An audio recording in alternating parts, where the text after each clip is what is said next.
A mente é uma criação do cérebro? Antes que o universo possa ter uma mente, temos que entender a nossa. Isso é o mais lógico.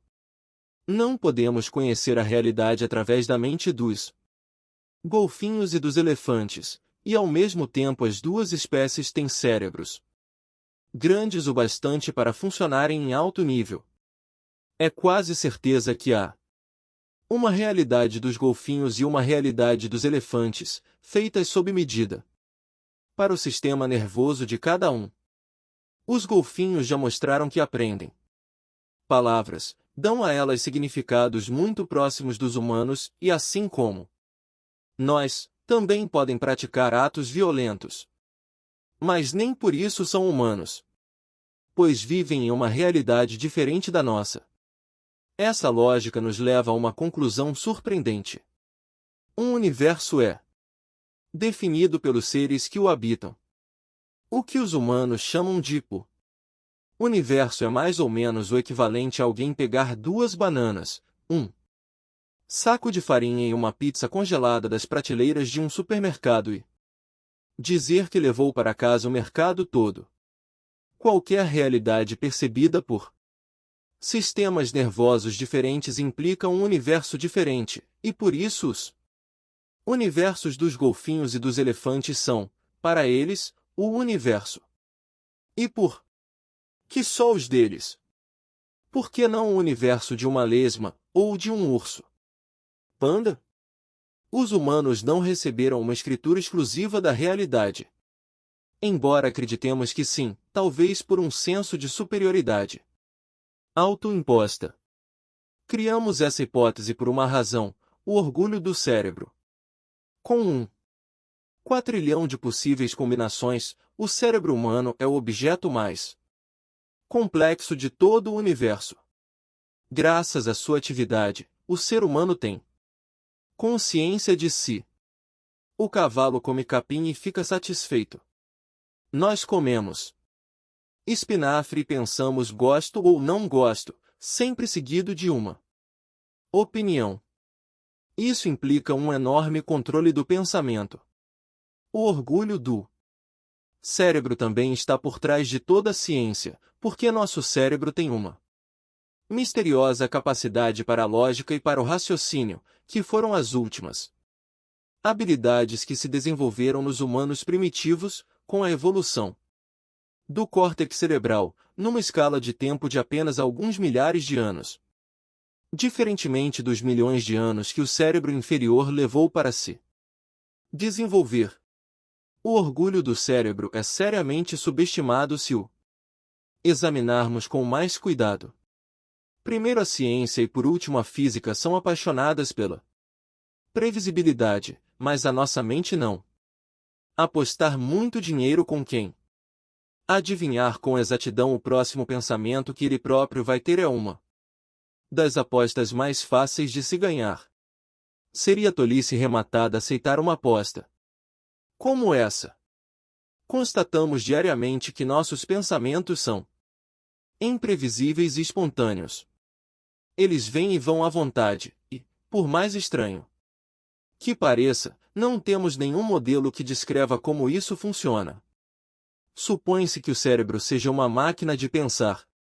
Mas que máquina produziria tantas respostas diferentes para uma mesma pergunta? Provavelmente seria a mais disfuncional do mundo. Inserimos uma moeda. Mas, em vez de recebermos um saquinho de gomas de mascar, a máquina nos dá em troca um poema, um desenho, uma nova ideia, um clichê banal, às vezes uma ideia brilhante ou uma teoria da conspiração. Uma teoria da mente-cérebro que reconhece a imprevisibilidade do pensamento tem relação com o domínio quântico. Roger Penrose e o anestesista Stuart Ameroff partiram da noção convencional de que a consciência é uma atividade que ocorre nas sinapses, os espaços entre as células cerebrais. Essa teoria, conhecida como redução objetiva orquestrada, OR, do inglês Orchestrated Objective Reduction, concentra-se nos processos quânticos que acontecem no interior dos neurônios.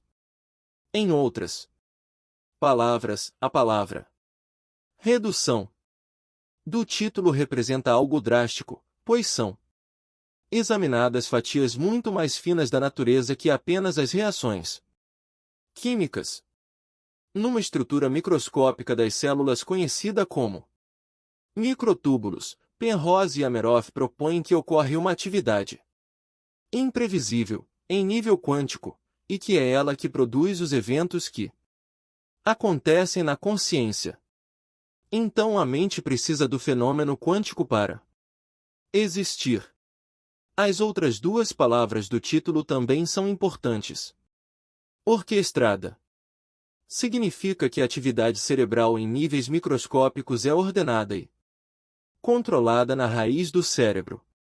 Isso é interessante, porque uma qualidade básica da consciência é o pensamento ordenado, organizado. A palavra objetiva é importante porque os cientistas respeitam a hipótese segundo a qual a criação, aí incluída a consciência, possa ser explicada por processos físicos, ou seja, é algo objetivo. Para nós, essa hipótese cai por terra quando se trata do mundo interior da experiência humana. Não aceitamos que a mente tenha necessidade do fenômeno quântico. Penrose e Hameroff deram um passo ousado ao se aprofundarem na biologia quântica, e é bem provável que futuras teorias, ou uma revisão da OR, continuem estudando o cérebro nesse nível. Quanto a nós, a vantagem que vemos na teoria OR é que ela pressupõe que a mente humana não possa ser computada por fórmulas matemáticas. Em outras palavras, não importa quão predeterminado seja o disparo de um neurônio, os pensamentos processados pelos neurônios não são predeterminados. Hameroff e Penrose chegaram a essa mesma conclusão por meio de um raciocínio quântico sofisticado, acrescido de sugestões oferecidas pela filosofia e pela lógica avançada. Mas a conclusão é bastante simples. Nenhum modelo mecânico jamais explicará como os seres humanos pensam. Grandes confusões e inevitáveis becos sem saída seriam evitados se mais cientistas se dispusessem a levar adiante essa questão. Gostando ou não, nossa mente é duplamente controlada. Às vezes somos nós que estamos no controle, outras vezes é uma força desconhecida que está no controle. Isso é fácil de ser constatado. Para somar 2 mais 2, recorremos ao processo mental necessário para obter a resposta certa, porque estamos no controle. Há milhões de tarefas similares, como saber o próprio nome, fazer um trabalho, dirigir um carro de casa até o escritório. Isso nos dá a ilusão de que controlamos nossa mente o tempo todo. Mas quem sofre de ansiedade ou depressão é vítima de uma atividade mental descontrolada, descontrole que pode chegar muito mais longe, por exemplo, a uma doença mental. Um sintoma comum de várias psicoses, em particular a esquizofrenia paranoide, é acreditar que um agente externo está controlando a própria mente, em geral. Ao se ouvir uma voz dentro da cabeça, uma pessoa normal não costuma perder o controle da mente, mas ainda assim é impossível para ela controlar seus pensamentos, pensar só naquilo que quer. Apaixonar-se à primeira vista é a maneira mais agradável de perder o controle, assim como a experiência da inspiração artística também dá para imaginar a felicidade de Rembrandt ou de Mozart no auge da criação de uma obra-prima. Então, o duplo controle tem um lado bom e um lado ruim.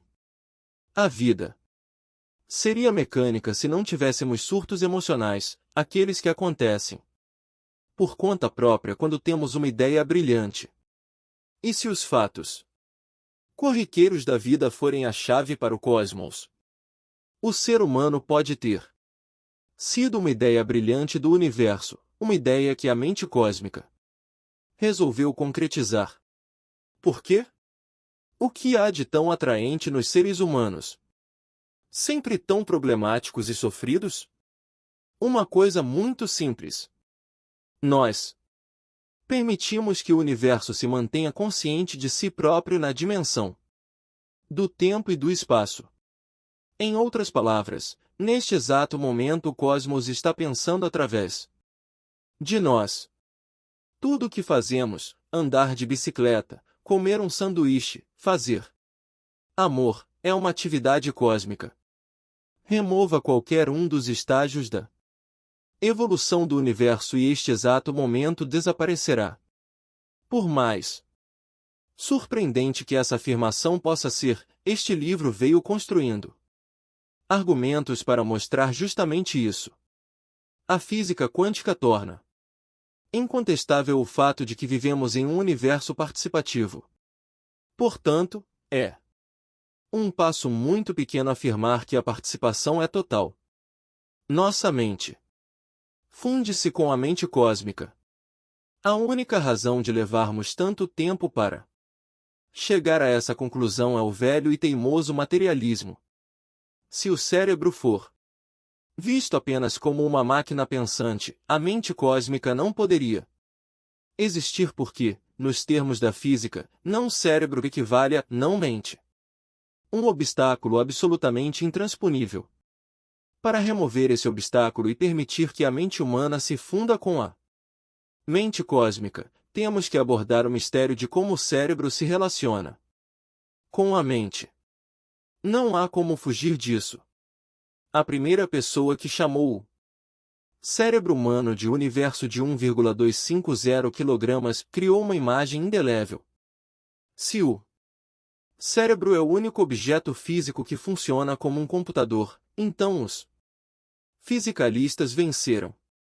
Mas não há razão para atribuir aos átomos e moléculas do interior do cérebro um status especial. Se cada partícula do cosmos é criada, controlada e governada pela mente, o cérebro também funciona conforme os ditames dela. Essa é a chave para resolver o nosso último mistério. Compreendendo o mistério, é muito difícil entender o que o cérebro faz. Se a natureza tem senso de humor, o maior trote que ela nos prega é manter o segredo do cérebro escondido, mesmo que a mente o utilize o tempo todo. Não se pode entender o funcionamento de um neurônio apenas ao pensar sobre ele. Não vemos nem sentimos as nossas células cerebrais. Com o advento do raio-x, dos scanners de ressonância magnética e das técnicas cirúrgicas sofisticadas, a neurociência tornou visível a máquina do cérebro. Lá está ele, cintilando seus microvolts de eletricidade, queimando moléculas de neurotransmissores nas sinapses, e ainda assim as células cerebrais agem como todas as demais células do corpo. Até as células da pele secretam neurotransmissores. Por que, então, temos que abrir os olhos para ver o sol se pôr e não apenas cruzar os braços? Nunca ninguém conseguiu explicar a conexão entre o que uma célula do cérebro faz, átomos e células saltam de um lado para o outro, e o mundo tetradimensional que o cérebro produz. Para contornar essa dificuldade fundamental, a realidade tem que ser repensada desde o início. Igualar o cérebro a um computador é uma proposição comum que pode ser testada imediatamente. Digamos que exista uma rosa linda chamada Rainha Elizabeth e que decidimos plantá-la em nosso jardim. Quando chegamos à estufa, o nome da rosa desaparece da nossa mente, mas logo em seguida conseguimos lembrá-lo. Se em vez disso pedíssemos ao smartphone para encontrar o nome certo, o aparelho percorreria todas as rosas vermelhas gravadas em seu chip de memória e, ao executar esse trabalhoso processo, ele ainda não saberia que Rainha Elizabeth é o nome correto até que lhe disséssemos: os computadores não são inteligentes de maneira alguma. A imprensa mundial acompanhou a derrota, em 1997, do campeão mundial de xadrez, Garry Kasparov, para um programa de computador da IBM, o Deep Blue. Os dois, homem e máquina, alternaram vitórias e derrotas durante 2 anos, e a vitória final do Deep Blue foi comemorada como um passo na direção da inteligência artificial. Mas aí é que está: o que o computador fez foi artificial. Esse programa sofisticado, que a IBM refinava e atualizava constantemente, previa todos os movimentos possíveis das pedras até encontrar um que fosse estatisticamente o melhor. Em certo sentido, Kasparov versus Deep Blue foi uma disputa entre humanos de ambos os lados, mas com abordagens imensamente diferentes. Um jogador de xadrez humano nem de longe procede dessa maneira.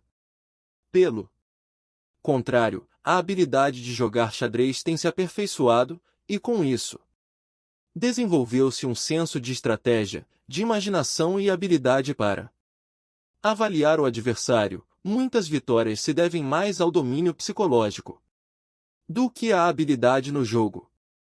Um campeão vê o movimento certo sem ter que passar por todos os possíveis movimentos. Em primeiro lugar, o Deep Blue não joga xadrez, ele apenas trabalha os números e calcula as probabilidades.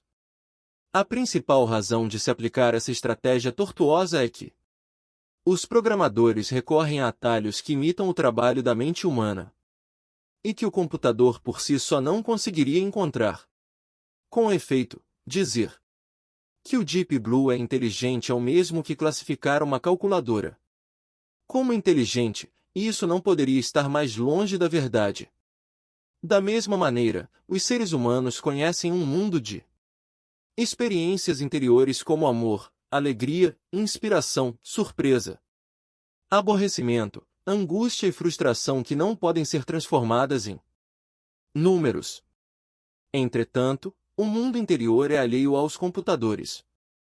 Os especialistas em inteligência artificial pura tendem a desprezar o mundo interior como uma espécie de falha, até como uma ilusão.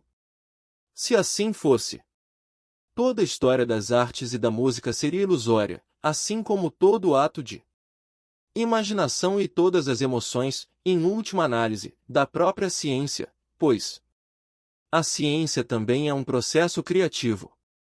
Claro que a mente não pode ser digitalizada, entretanto, dizer que o cérebro é um supercomputador é falacioso, pois tudo o que ele faz seria digitalizado.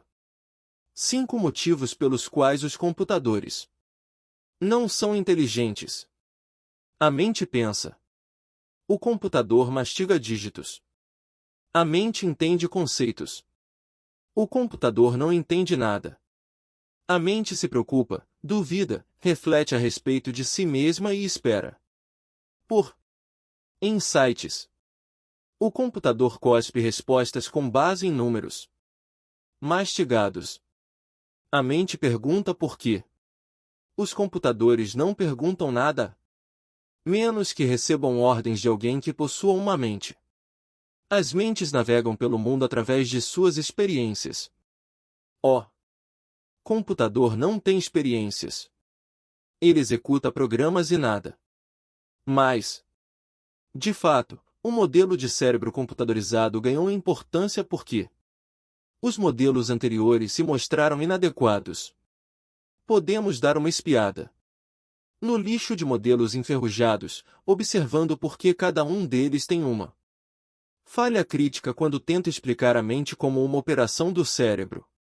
Negação. Tudo começa com a afirmação de que só existe o cérebro, de forma que a mente seria um subproduto dele, sem realidade própria. Os que fazem essa negação têm uma grande vantagem: podem continuar trabalhando como sempre fizeram sem se preocupar com a mente. Essa é uma postura que Atrai muita gente. Afinal, dizem, a prática da ciência não tem que conversar sobre a mente, mas fazer experimentos e coletar dados. Há também uma negação mais suave, que diz que a mente existe, mas é um dom, como o oxigênio no ar. Ambas as negações são necessárias, embora se possa fazer ciência a vida toda sem ter que se referir a elas. O erro fatal da negação. Os negadores não explicam muita coisa, principalmente a semelhança entre o comportamento das partículas quânticas e o da mente, além do efeito do observador, ver página 26. O fato de a ciência mudar o mundo quântico é tão prático quanto qualquer outro fato científico. Por isso não é viável deixar a mente fora da discussão. Há também a questão de que mente e matéria interagem inevitavelmente no interior do cérebro o tempo todo. Os pensamentos originam os elementos químicos, e vice-versa. Não se pode dizer que isso não seja real. Percepção passiva. Outra área admite que a mente é real, mas limitada. O cérebro conhece o mundo através dos 5 sentidos e age como um coletor de dados. Essa visão é mais convincente porque a própria ciência tem a ver com dados. Como uma câmera automática, o cérebro é passivo, mas muito preciso, põe o objeto em foco e confia, juntamente com os outros 4 sentidos, em que a imagem está boa. Se precisarmos de dados melhores, algo sem o que a ciência não vive, recorremos a telescópios e microscópios, que ampliam nossa visão até regiões inalcançáveis a olho nu. O erro crítico da percepção passiva. Todos os microscópios, telescópios, aparelhos de radiografia e os demais instrumentos criados para agir como captadores passivos não captam nada se a mente humana não estiver presente para interpretar os dados obtidos. As mentes que construíram esses aparelhos não o fizeram passivamente, tiveram que apelar para a criatividade da consciência. Isso é muito mais que uma mera coleção de dados. Complexidade é igual a consciência. Este campo tem uma visão expandida da mente como um fenômeno muito complexo. De fato, a complexidade nos ajuda a entender como um sistema nervoso primitivo, como o de lagartas, peixes e répteis, deu lugar à infinita riqueza do cérebro humano. A teoria da complexidade é atraente porque circunda a questão espinhosa de como a matéria morta aprendeu, de alguma maneira, a pensar e ainda brilha em uma ressonância magnética do cérebro, por exemplo. Matéria é matéria e ponto final. Mas no decorrer de bilhões de anos átomos e moléculas simples evoluíram em estruturas incrivelmente complexas. As mais complexas dessas estruturas estão associadas à vida na Terra.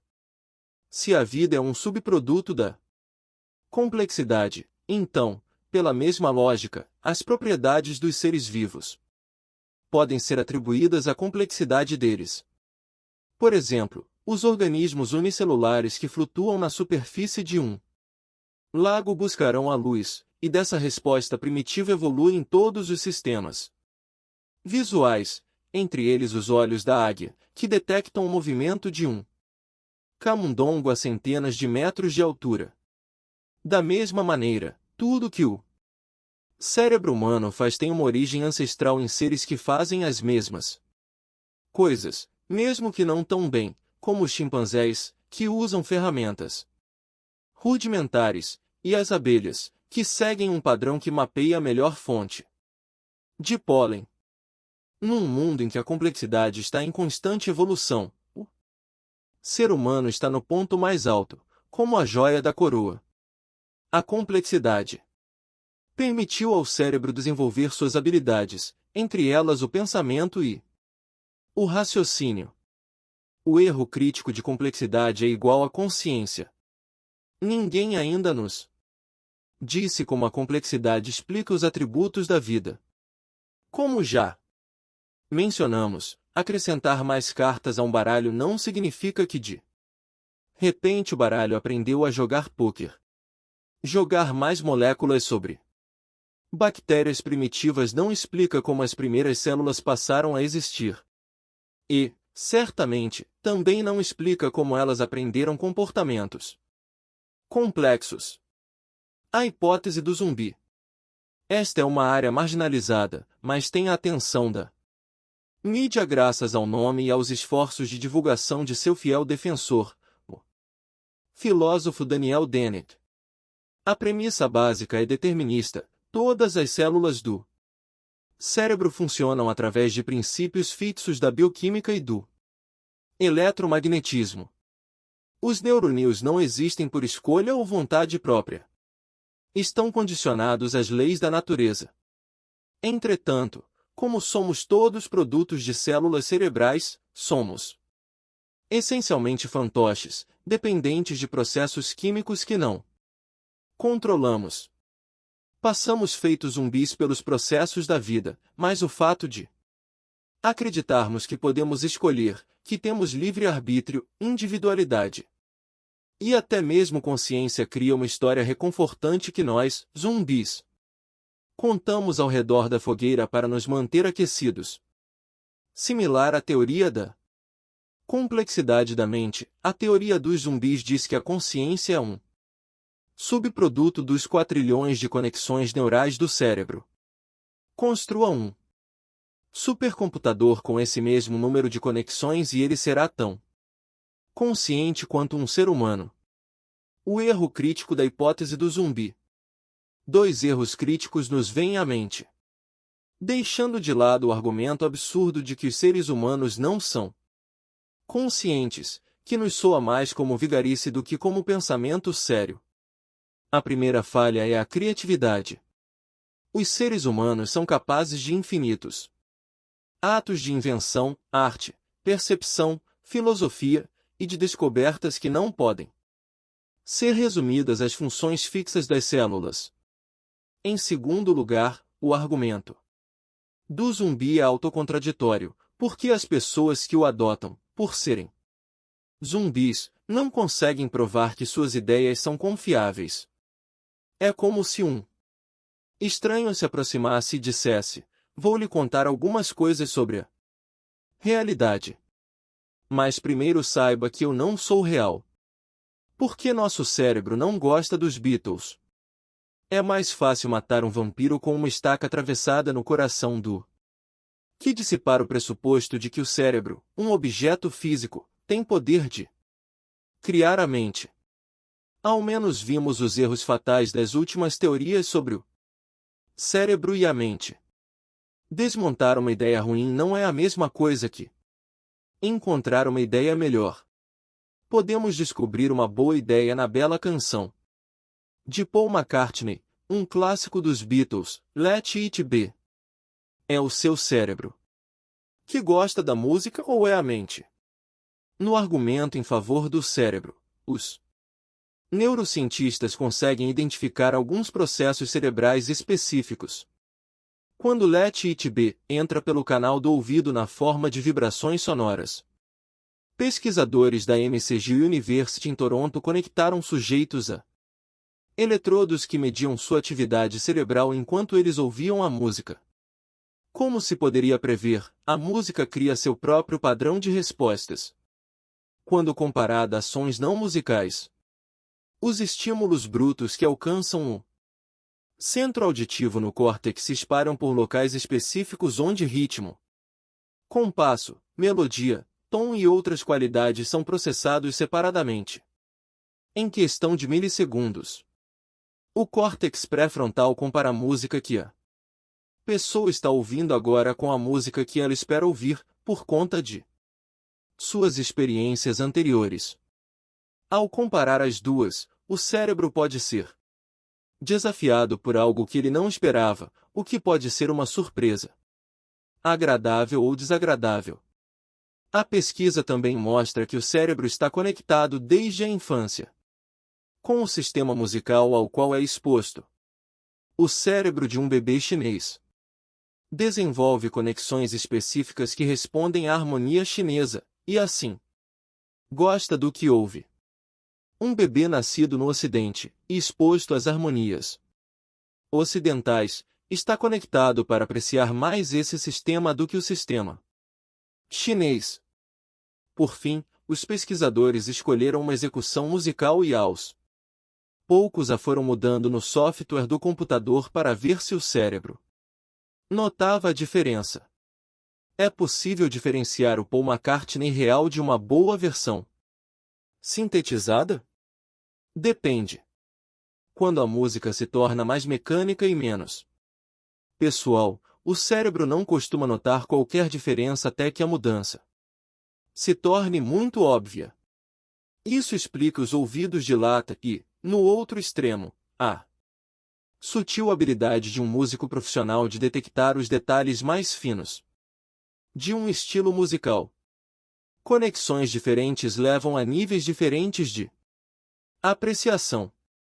A pesquisa da música e do cérebro se sofisticou demais.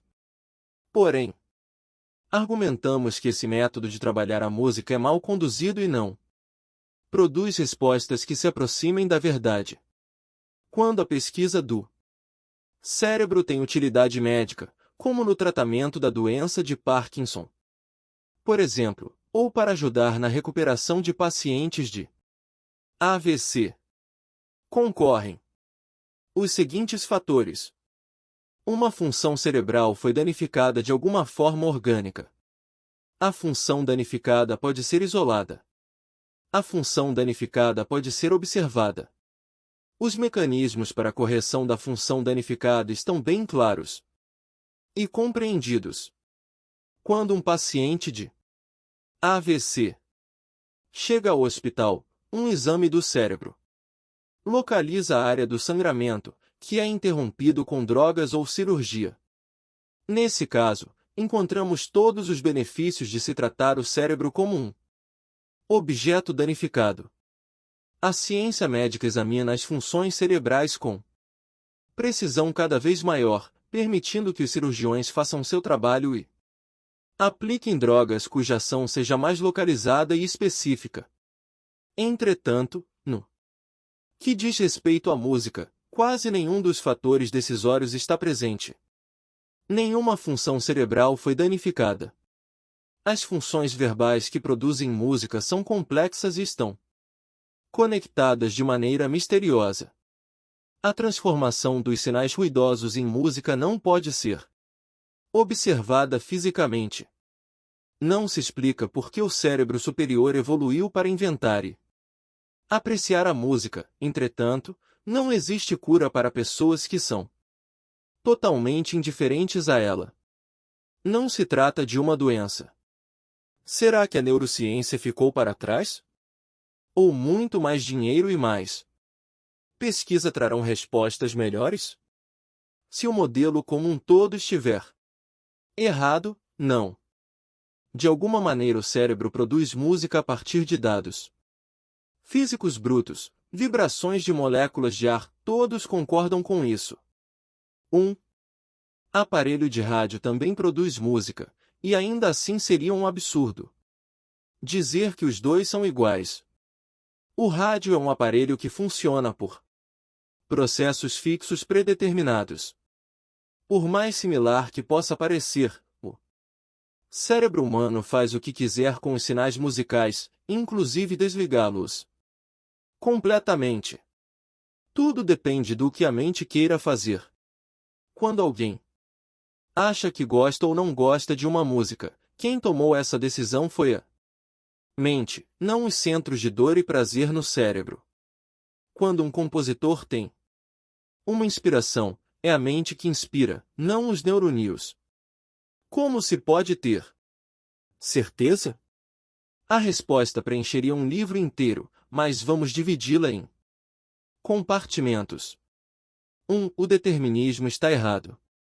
Se o cérebro está conectado desde a infância para ouvir música chinesa na China, indiana na Índia, japonesa no Japão, e assim por diante, por que todos esses países possuem hoje orquestras sinfônicas no estilo ocidental? praticamente formadas por músicos nativos que executam músicas clássicas. Do Ocidente? Não se pode dizer que o cérebro esteja conectado quando as conexões são mudadas à vontade. O determinismo funciona bem nos esquemas de uma rede neurológica, mas não na vida real. Por analogia, é como se os pesquisadores do cérebro quisessem nos convencer de que a fiação elétrica de uma casa pode trocar sozinha uma corrente alternada por uma contínua. Isso equivale a um cérebro decidir que prefere música chinesa. Só a mente pode realizar essa mudança. Se dezenas de áreas interrelacionadas do cérebro se combinam para processar música, mas não o ruído de uma serra elétrica ou o som do vento soprando nas folhas das árvores, como é que o estímulo bruto sabe por onde deve seguir em primeiro lugar?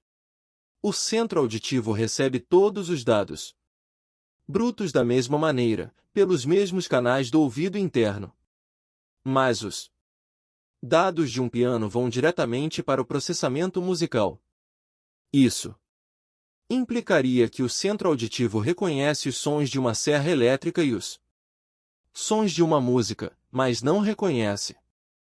Sabemos por onde passa cada um desses sinais, mas não sabemos por quê. Vamos voltar o relógio à época em que ouvimos Let It Be pela primeira vez. Os lobos pré-frontais comparam a nova música com as expectativas que trazemos do passado. Isso faz que ela nos surpreenda e nos agrade ao desafiar tais expectativas. Mas às vezes uma música nova provoca uma reação exatamente oposta no mesmo ouvinte. Alguém se aborrece ouvindo ela. Fitzgerald, mais tarde, descobre que ela é maravilhosa. Em outras palavras, a resposta musical está sujeita a mudanças imprevisíveis. Nenhum sistema mecânico explica essa variabilidade, e reduzi-lo a sinais neurais aleatórios apenas empurra o problema para baixo do tapete. Não se deve esperar que os elementos químicos presentes em um neurônio produzam ora uma resposta, ora outra exatamente oposta. 2. A biologia não é suficiente. A música expõe porque o comportamento humano não faz sentido nem biologicamente nem em termos evolutivos. Gostamos de música porque gostamos, e não porque nossos ancestrais fizeram bebês cada vez melhores. Por conta da sua afinidade musical genética. Procurar uma necessidade evolucionária para a música é pôr o carro na frente dos bois. Em vez de precisar da música como um mecanismo de sobrevivência, nós gostamos de viver graças à música, porque a nossa mente se delicia com ela. Por alguma perspectiva darwiniana plausível, a audição humana deve ter sido favorecida por uma profunda sensibilidade, de modo que os nossos ancestrais ouviam o rugido de um único leão ao longe, em vez de 10 ou 20, não ser comido é uma boa maneira de sobreviver. A raposa do Ártico apresenta uma característica comparável, pois ouve um rato correr sob a neve a 60 centímetros de profundidade. Comer mais no inverno garante uma boa saúde. Mas não evoluímos graças a esse tipo de acuidade, evoluímos, em vez disso, graças a um inútil, do ponto de vista da sobrevivência, embora extremamente prazeroso, gosto pela música.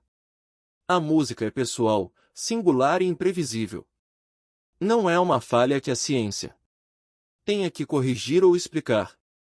Faz parte da natureza humana. Em uma ocasião bastante famosa, soldados inimigos na Primeira Guerra Mundial atravessaram as trincheiras para cantar, juntos, canções natalinas. O que é mais humano, esse comportamento ou lutar até a morte em uma guerra absurda? Na verdade, as duas coisas. A natureza humana, assim como a música, é inexplicável em sua complexidade. Algo novo foi criado espontaneamente quando Let It Be apareceu. Novos estilos surgem por meio da inspiração. Digamos que alguém construa um supercomputador e insira codes e frases musicais. A propósito, existiriam mais acordes e frases musicais do que átomos no universo, para que o programa desenvolva todos os estilos musicais possíveis. Num instante ele produz a música de Beethoven de maneira puramente aleatória. Mas é exatamente isso que invalida o modelo computador-cérebro. Por quê? Beethoven não passou milhões de horas testando combinações aleatórias até surgir um novo estilo. Ao contrário, surgia ali um gênio musical, uma mente musical única, que, apesar de estar acostumada a ouvir as músicas tradicionais de sua época, evoluiu criativamente para além delas e mudou para sempre o estilo clássico. 3. O seu cérebro não ouve Beatles, mas você ouve. O problema mente-cérebro, que foi chamado de problema difícil, ver página 166, se provou tão impossível porque priorizar o cérebro foi um erro. Os neurônios não ouvem música. Nós ouvimos, então, por que examinar os neurônios como a chave para a música ou para qualquer outra experiência? Mesmo os elementos mais básicos da consciência estão ausentes do cérebro. Ele nem imagina que existam. Se enfiarmos uma faca no cérebro, ele não sentirá a dor. Não tem preferência pelos Beatles ou por Led Zeppelin. Em suma, a mente não pode ser explicada usando-se qualquer coisa ou objeto. Nem mesmo um objeto tão precioso quanto nosso cérebro. Ninguém pergunta ao rádio do carro se ele prefere Beatles ou Led Zeppelin. Ninguém espera que um notebook grite quando alguém espeta uma faca nele. Chegou a hora de encarar os fatos. Não existe nenhum processo físico que transforme as vibrações do ar em música. Não há som no interior do cérebro. É um ambiente completamente silencioso. Let it be, e suas qualidades de delicadeza, sentimento religioso, prazer etc. não é um produto dos circuitos cerebrais. É construída a partir de um potencial infinito da mente, que é processado por nosso sistema nervoso. A música não pode ser encontrada no rádio, no piano, no violino ou em uma coleção de neurônios que enviam sinais químicos e elétricos uns para os outros. Se levarmos a sério esses fatos, a mente ganha o status de consciência, algo que máquina nenhuma consegue alcançar.